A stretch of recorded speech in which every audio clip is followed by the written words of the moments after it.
دیش اس سے ترقی کرے گا. یہ نہیں یونیفارم سول کوڈ لے آؤ. یونیفارم سول کوڈ ہے گوا میں، کیا گوا آسمان پر چلا گیا؟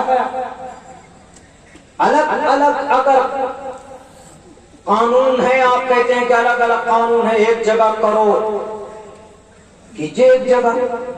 ہم بھی کہتے ہیں، ہم تو شروع سے ہی کہتے ہیں، ہمارے نبی پاک علیہ الصلوۃ والسلام کا بھی پیغام، آپ علیہ الصلوۃ والسلام نے کہا متحد رہو، مل جل کر رہو،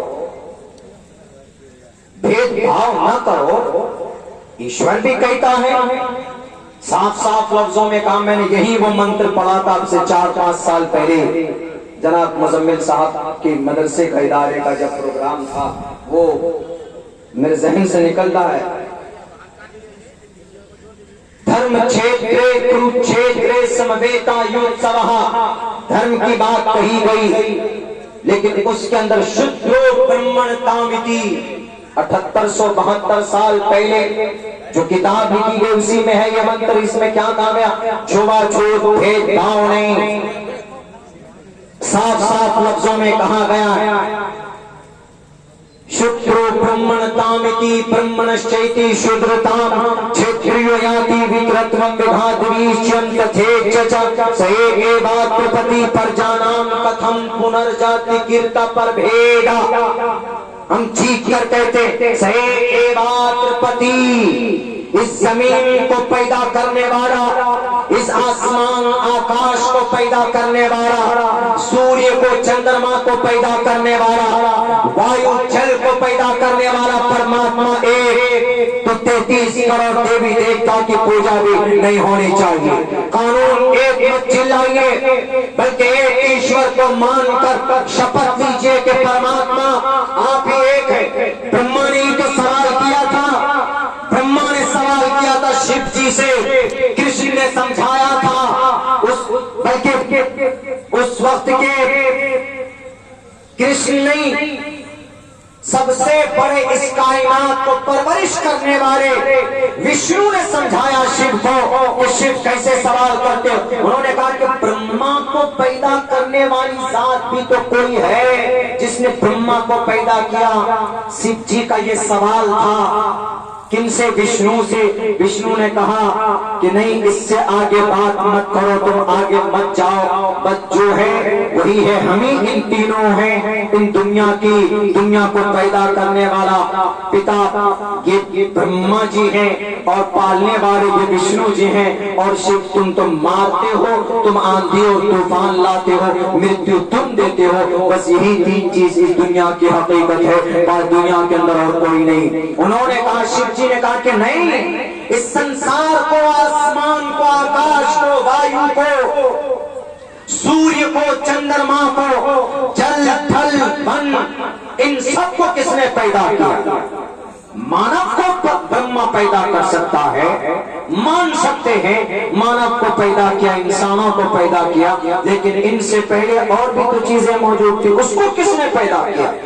تمہاری سوچ رک جائے گی، اس کی تحقیق، اس کا پتہ اللہ تبارک و تعالیٰ اپنے قرآن کریم کے اندر دیتا ہے. اللہ تبارک و تعالیٰ کہتا ہے کہ ان تمام چیزوں کا کریٹر اگر کوئی ہے تو اللہ تبارک و تعالیٰ کی ذات، اسی اللہ نے قرآن کریم کو بنایا. اور اگر مسلمان 4 شادی کرتا ہے تو قرآن میں ہے فَانْكِحُوا مَا طَابَ لَكُم مِّنَ النِّسَاءِ مَثْنَىٰ وَثُلَاثَ وَرُبَاعَ. ضروری نہیں ہے کہ ہر مومن جا کر 4 لڑکیوں کے ہاتھ پکڑ کر قبلتو کہے، ضروری نہیں ہے. مثال کے طور پر اگر کسی نے شادی کی، پہلی بیوی سے کوئی اولاد نہیں ہوئی، اگر آپ یونیفارم سول کوڈ لے آئیں گے تو کیا کرے گا؟ وہ اسی کی آرتی اتارے گا، اس کو لات چپل گھوسے سے بھی مارتا ہے. دیکھیں گے آپ گاؤں سماج میں اگر کوئی عورت 2 سال 3 سال تک کوئی بچہ نہ دے تو فوراً اس کے اوپر کیا تہمتیں لگاتا ہے؟ تو بانجھ ہے، کوس کر مار دیتے ہیں اس کو. تو اسلام نے ایک راستہ نکالا. اسلام میں کیا آپشن ہے؟ اسلام میں یہ آپشن ہے کہ اگر کوئی 3 سال 4 سال تک کوئی عورت بچہ نہیں دے پاتی ہے، بانجھ ہو گئی، کمی ہے، کوئی پرابلم ہے، تو اسلام کہتا ہے دوسری کر لو، دوسری سے بچہ نہ ہو تیسری کر لو، تیسری سے نہ ہو چوتھی کر لو. یہ آپشن ہے. یونیفارم سول کوڈ لانے کے بعد آپ ایک ہی کے ساتھ رہیے. وہ ایک کے ساتھ بات تو وہ بھی نہیں رہتے. خود ہمارے پرائم منسٹر صاحب ایک کو نہیں رکھے ہوئے 40-42 سال پہلے ہی چھوڑ کر احمد آباد میں آ گئے ہیں, دلی میں آ کے بس گئے. وہ تو ایک بھی نہیں رہ پاتے. ایک تو یہ فائدہ 4 شادی کرنے کا یہ فائدہ, لیکن مسلمان نہیں کرتا. مسلمان تو ایک ہی سے پریشان ہو جاتا ہے, کرتا نہیں. کسی مجبوری پہ دوسری یا تیسری کرتا ہے. بعض لوگ چوتھی بھی کر لیتا ہے, ایسا تو بہت کم. 100 میں سے میرے خیال سے آپ کو ایک آدھ مل جائے تو غنیمت. لیکن فائدہ کیا, حکمت ہے اس میں. اس دیش میں زبردستی ڈسکریمنیشن کی بنیاد پر قانون بنانے والوں, حکمت سے خالی اللہ کا فرمان نہیں ہوتا. اگر اسلام میں 4 شادی کی پرمیشن ہے, ایک بہت بڑی برائی کو روک سکتی ہے اللہ تبارک و تعالی کا یہ فرمان. اٹھاؤ تاریخ گواہ. مثال کے طور پر اس بستی کے نوجوان چلے گئے بارڈر پر. اس بستی کے نوجوان 20 نوجوان شہید ہو جاتے ہیں. پلوامہ میں اٹیک ہوتا ہے, 40 نوجوان شہید ہو گئے. سب شادی شدہ تھے. سب کی بیوی بدوا ہوئی کہ نہیں ہوئی, سب کی بیوی بدوا ہوئی. اب وہ عورت ایسی شادی شدہ, اس سے کون شادی کرے گا؟ یونیفارم سول کوڈ کے تحت عورت کبھی بھی شادی نہیں کر سکتی بہو وواہ کے تحت, اس لیے کہ ایک مرد ایک ہی شادی کرے گا, دوسری نہیں کر سکتا. اب وہ عورت کیا کریں گے؟ بناؤ سنگار کی وجہ سے اپنی سیکس ڈیزائر کو پوری کرنے کے لیے, اپنی ہوس کو مکمل کرنے کے لیے ناجائز سمبند بنائیں گی, لیو ان ریلیشن لے آئیں گی, اور پھر وہاں سے جرم ثابت ہوگا, گناہ بڑے بڑے کرائم وجود میں آئیں گے. ناجائز سمبند کی وجہ سے, ناجائز سمبند کی وجہ سے بعض عورتیں کو اپنے گھر چلانے کے لیے اپنی عزت کو بیچیں گی. جیسے پٹنہ کے اندر طوائف اپنی راتوں کو عزت بیچتی ہے, تب چل کر دن میں ان کا چولہا جلتا. پٹنہ کی دھرتی اور دلی کی دھرتی, کلکتہ کی دھرتی, بنگلور, چنئی, بڑے بڑے شہروں کو آپ کاؤنٹ کر لیجئے, کم سے کم 1 لاکھ سے 1.25 لاکھ بچیاں عورتیں ایسی. ان سے پوچھئے گا 75% عورتیں یہ کہیں گی کہ میرا شوہر انتقال کر گیا, میں بدوا ہوں, میری پرورش کرنے والا کوئی نہیں تھا, اس لیے میں اپنی عزت بیچ کر اپنے بچے کی پرورش کر رہی ہوں. ایسی صورت میں اسلام کہتا اے شادی شدہ نوجوانوں, تم نے شادی کی ہے, تمہارے گھر میں ایک بیوی ہے, لیکن تمہارے پڑوس میں اگر کوئی جوان دیش کے لیے شہید ہوتا ہے تو اس کی بدوا بیوی کے ہاتھ پکڑ کر ان سے نکاح کرو. اگر 2 ہے تو تیسرا نکاح کرو, اگر 3 ہے تو چوتھا نکاح کرو, اور پھر اس بدوا عورت کو, ان عورتوں کو جن کے شوہر مر گئے, کسی ایکسیڈنٹ میں ان کا انتقال ہو گیا یا کسی حادثے میں ان کا شوہر انتقال کر گیا, تو ایسی صورت میں اسلام اپنے 4 شادی کے فارمولے کی وجہ سے سہارا بنایا جا سکتا ہے. اسلام اپنے اس فرمان کی وجہ سے اور سماج کی بدوا عورتوں کو ایک چھت دے سکتا, ایک شیلٹر دے سکتا. پہلے پڑھو قرآن کو, قرآن کے حکم کے حکمت کو پڑھو. اپنی جہالت کی وجہ سے یونیفارم سول کوڈ لانے سے نہیں ہوگا, بلکہ اللہ تبارک و تعالیٰ کا فرمان ہے. علماء نے, مفسرین نے یہی حکمت بتائی ہے کہ اللہ تبارک و تعالیٰ کے فرمان, اللہ کا حکم حکمت سے خالی نہیں ہوتا.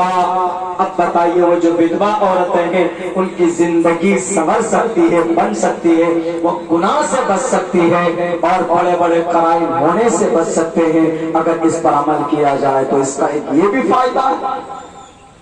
دوسری بات کہتے ہیں کہ نہیں جناب, اسلام صرف عورت, وہ کہتے ہیں کہ آپ لوگ عورت کے حق کو مارتے ہیں. عورت کے حق کو کیسے مارتے ہیں جی؟ وہ کہتے ہیں دیکھیے لڑکا ہے تو 2 حصہ, لڑکی ہے تو 1 حصہ. یقیناً دکھنے میں تو ایسا لگ رہا ہے یونیفارم سول کوڈ آئے گا تو برابر سرابر کا حصہ. مرد لڑکے کو جتنا حصہ ملے گا باپ کے مال میں سے اتنا ہی لڑکی کو بھی ملے گا, برابر سرابر. یونیفارم سول کوڈ اچھی بات ہے آپ کے حساب سے, دنیا کے حساب سے. لیکن پتا ہے اسلام نے, شریعت نے عورت کو ایک ہی حصہ کیوں دیا ہے؟ مرد کو 2 حصہ کیوں دیا ہے؟ اس کی حکمت کیا، راز کیا ہے؟ اگر ناانصافی ہے تو کیوں؟ ایکسپلین کیجیے، ایکسپلینیشن ہونا چاہیے، اور یقیناً ہونا چاہیے۔ جو لوگ ٹی وی کے ڈیبیٹ پہ جاتے ہیں، بیٹھتے ہیں، اسلام کی ترجمانی کرتے ہیں، میں ان سے کہوں گا کہ تھوڑا پڑھ کر کے جائیے، تھوڑا اسٹڈی کر کے جائیے، اور ان کو سمجھائیے کہ اسلام نے اگر عورت کو ایک حق دیا ہے، ایک حصہ دیا ہے، مرد کو 2 دیا ہے، اس کی وجہ ہے۔ بیمار ہوتا ہے، بیوی بیمار ہوتی ہے، بچہ بیمار ہوتا ہے، ماں باپ بیمار ہوتے ہیں، والدین تو کون لے کر جاتا؟ لڑکا لے کر جاتا۔ پاکٹ سے پیسے کس کے خرچ ہوتے؟ لڑکے کے خرچ ہوتے۔ جیل چلا جائے، ایکسیڈنٹ ہو جائے، کس کا پیسہ جائے گا؟ لڑکے کا جائے گا، مرد کا جاتا ہے۔ بیوی، بچے، اگر والدین زندہ ہے تو والدین کن کے سر پر، کن کی ذمہ داری پر؟ بیٹے کی ذمہ داری پر۔ تو اسلام نے کیا کہا؟ بیٹے کو اس لیے ڈبل ملنا چاہیے۔ اور اگر لڑکی ہے تو کیا ہاسپٹل لڑکی جاتی؟ ماں باپ کی خدمت، ماں باپ کی دیکھ بھال کوئی لڑکی کرتی ہے؟ نہیں، وہ تو شادی کر کے کہاں چلی گئی؟ اپنے شوہر کے ساتھ، اور اس لڑکی کا خرچ بھی شوہر کے ذمہ۔ لڑکی کو تو کچھ خرچ نہیں کرنا پڑتا۔ تو اسلام نے کہا اسی لیے لڑکی کے حق میں ایک حصہ، کیونکہ اس کو خرچ برداشت نہیں کرنا پڑتا اور لڑکے کو خرچ برداشت کرنا پڑتا ہے۔ یہ راز ہے میڈیا والوں، یہ راز ہے۔ یقیناً تمہارا کلیجہ اگر بڑا ہے، تمہارا ضمیر زندہ ہے، تو عبداللہ سالم کو انوائٹ کرنا کسی لیے، بتاؤں گا، سمجھاؤں گا قرآن کے پیغام کی حکمت کو۔ یہ نہیں کہ بھئی اللہ نے قرآن میں کہہ دیا بس، نہیں، قرآن کی حکمت کو بتاؤں گا۔ صرف چیخنے چلانے سے ٹی وی کے روم میں، نیوز کے روم میں بیٹھ کر اسلام کو بدنام کرنا کہ نہیں، اسلام میں دیکھیے عورت کا حق مار لیا جاتا ہے۔ ارے مرد کے ذمے سارے اخراجات آتے ہیں، عورت کے ذمے کوئی خرچ نہیں آتا ہے۔ اس لیے اسلام نے کہا کہ مرد کو 2 حصہ ملے گا اور عورت کو، لڑکی کو 1 حصہ ملے گا۔ کون سی گناہ کی بات ہے؟ کوئی گناہ نہیں ہے، یہ حکمت ہے، حکمت۔ ڈی پی اگر پڑھو گے تو تمہارا دل بھی کہے گا کہ یقیناً قرآن کریم کا فرمان سچا اور بہتر ہے۔ پریشانی کو فیس کرنے والا مرد، کوئی دقت آئے، پریشانی آئے، کیس ہو جائے تو جیل مرد جائے، کہیں پر اگر کورٹ میں حاضری دینا ہو تو مرد جائے، مزدوری کرنے کے لیے مرد پہنچتا ہے، پسینے میں، دھوپ میں پسینہ مرد نکالتا۔ قرآن کریم پر اعتراض کرنا بہت آسان ہے۔ اگر یقیناً تمہارے اندر کچھ کوالیفیکیشن ہے تو میں تمہیں دعوت دیتا ہوں، پیغام دیتا ہوں، زیادہ نہیں 6 مہینہ قرآن کریم کی تفسیر کو، مسائل کو اسٹڈی کر کے دیکھو، خود یونیفارم سول کوڈ کی مخالفت کرو گے۔ یونیفارم سول کوڈ لاؤ، شادی کے تعلق سے لاؤ گے، شادی کے منڈپ پر کس کا قانون چلے گا، مسلمان کا کہ ہندو کا؟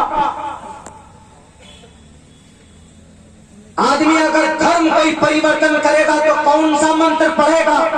اوم بھوربھوہ سواہا تتسویترورینیم پڑھے گا کہ لا الہ الا اللہ پڑھے گا کہ ایک اومکارا ستنام کرتا بھرپنربو نبیر اکال مورت اجونی سے بھنگر پر شادی پڑھے گا؟ بتاؤ ذرا کس قانون پر عمل ہوگا؟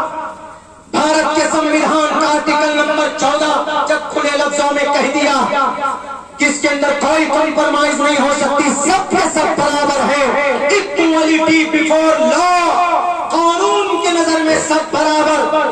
جب سب برابر ہیں تو مسلم پرسنل لا کو کیوں ٹارگیٹ کر رہے ہو؟ مسلم پرسنل لا کے لیے مسلمانوں سے مشورہ، ہمارے بڑے بڑے جو قیادت کر رہے ہیں، جو کہتے ہیں کہ نوٹیفیکیشن آ گیا، رائے دیجئے، آپ ان سے بلو پرنٹ منگائیے، ان سے مسودہ منگائیے کہ ہمارے مسلم پرسنل لا کے کون کون سے قانون کو زد میں لا رہے ہیں۔ نہیں جناب، وہاں سے آدیش آیا، ایک عام مسلمانوں کو معلوم نہیں ہے کہ what is the definition of uniform civil code? What is the matter